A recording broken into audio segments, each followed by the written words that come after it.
While 40 million Californians suffer through unprecedented drought, one billionaire couple owns a massive share of the state's water system, seized in a series of secretive meetings 2 decades ago. That system was largely paid for by the very taxpayers whose water these billionaires hold hostage. Urban water systems are desperate for water, but in 2023, they'll receive just 5% of what they requested from the state. The Resnicks are the biggest farmers in California. As of 2007, they owned 4 San Francisco's worth of farmland. And nearly half of Americans buy at least one of their products. Their pistachios, their pomegranate juice, their mandarins, their flowers. It's all under one massive umbrella, the Wonderful Company, a privately owned company worth at least $5 billion. The majority owners, the Resnicks, are worth at least $8 billion. How were they able to take over such a large percentage of what should be a shared public resource? This is The Classroom from More Perfect Union, and today we're looking at how the Resnicks got rich. Linda is a former child actress, the daughter of Jack Harris, a successful movie distributor of the 1950s, most well known for The Blob. Starring Steve McQueen and a cast of exciting young people. At 19, she founded her own advertising agency. Stewart was born to a middle-class New Jersey family and started his first business, a janitorial service, in grad school. He eventually acquired American Protection Services, a burglar alarm and security company. Linda approached him about marketing services for the company, and they hit it off, not knowing that one day they'd work together to take over California's water. The Lovebirds became business partners. They bought Teleflora, the flower delivery company, and the Franklin Mint, purveyors of inane little tchotchkes. Linda was the marketing person, and Stewart was in charge of business. As Linda told the LA Times in 1993, "I've always said that Stewart and I together make one perfect person, like little salt and pepper shakers." In the late 80s, they found their primary industry, agriculture. They got into the pistachio business. Linda said, "We've done more for the pistachio than anyone ever since it was planted in the Garden of Eden. My husband should be canonized for all the work he's done." They started branching into other products. Almonds, pomegranates, citrus, wine, and acquiring more and more land to cover it, including some very important land in Kern County, which granted them water rights in the area. As the Resnicks were building their empire, the state of California was building new water infrastructure with taxpayer money. California's natural water supply is very inconsistent. Vastly differing amounts of rainfall means the state can go from surplus to drought and back very easily. So they build water banks to store water during surpluses to have during droughts. One important storage facility is the Kern Water Bank, started in 1988. The facility was built with hundreds of millions of taxpayer dollars, which could have been a good thing. The people of California would have owned the water. But there were 2 Californians thirstier than the rest, and they wanted more water. Linda and Stewart Resnick, and they had a lot of political power. We'll get to that. In 1994, state water officials, water infrastructure contractors, and agricultural landowners with water rights arranged a secretive meeting at a resort in Monterey Bay, California. These groups, a mix of private companies and public agencies, rewrote California's water rules without any input from voters, taxpayers, or legislators. The new rules, called the Monterey Plus Agreement or the Monterey Amendments, were devastating for working Californians, and great for agriculture billionaires.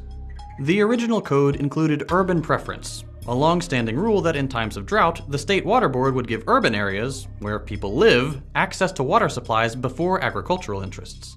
Monterey axed that. That means that in times of drought, the water systems for normal Californians would have to buy water from private companies, because they weren't getting it from the state. The new agreement also loosened regulations on paper water. That's water that doesn't necessarily exist anywhere but on paper. The full quantities of water that providers could have, but don't actually need to have. Today, 5 times as much water has been promised and sold as actually exists. And importantly, the meeting changed ownership of the Kern Water Bank. What once belonged to the state was transferred to a few private water contractors, one of which was Westside Mutual, a wholly owned subsidiary of Wonderful Foods. The wonderful employee who runs Westside, Bill Phillimore, is the chairman of the public organization that manages the Kern Water Bank. Boom. One secret meeting, and the Resnicks owned nearly 60% of an important California water resource, built with hundreds of millions of dollars in taxpayer money. The new ownership, combined with the rules on paper and surplus water, meant that during times of drought, the Resnicks could sell Kern water back to the state water systems. They took Californian taxpayers' water and sold it back to them, both literally as the water supply and also to grow expensive food like gourmet pistachios and pomegranate juice. They converted the people's water into products many can't afford. And that's just one water bank. The Resnicks also have control of other water boards and have been sued for directing more water towards their properties. So how do they get away with this Chinatown-level chicanery? Gonna be a lot of irate citizens when they find out that they're paying for water that they're not gonna get. With philanthropy. The Resnicks donate millions of dollars to politicians and research institutions, which help them secure control over water systems, and even get more water and more taxpayer funding. One important project is the proposed California Delta Tunnel, a taxpayer-funded project which would send water from Northern California to Central, where the Resnicks farms are. They've spent hundreds of thousands of dollars on state and federal legislation and politicians who support the tunnel project. But their favorite politician is Senator Dianne Feinstein. You come in here and you say it has to be my way or the highway. Chair of the Energy and Water Subcommittee. She's a close personal friend of the Resnicks, attending their holiday parties in Aspen and maintaining their financial interests. A quick look through the bills she sponsored shows several which would direct money to Kern-adjacent water projects. The Resnicks even ask her for things directly. When a pesky study about endangering salmon and shad fisheries threatened the Delta Tunnel, Stewart wrote a letter to Feinstein demanding a new study.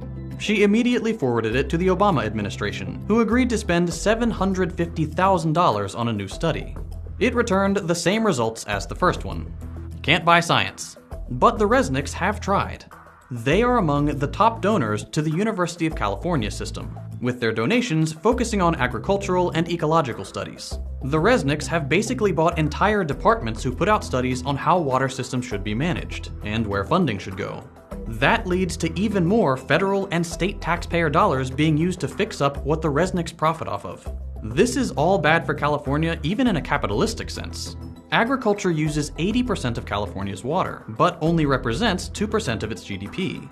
The Resnicks' water monopoly is just one way their quest for wealth hurts the rest of us. They allegedly lobby for increased tensions with Iran to keep embargoes on superior Iranian pistachios. Their giant crops lead to monocultures which kill important pollinators. They siphon taxpayer dollars into the company town charter schools they own, set up to train children to work for their farms. And of course, like any company of this size, they exploit their workers. We need to treat water for what it is: a necessary public resource, a human right, and something that shouldn't be owned by anyone, and work towards legislative change that stops people like the Resnicks from stealing it.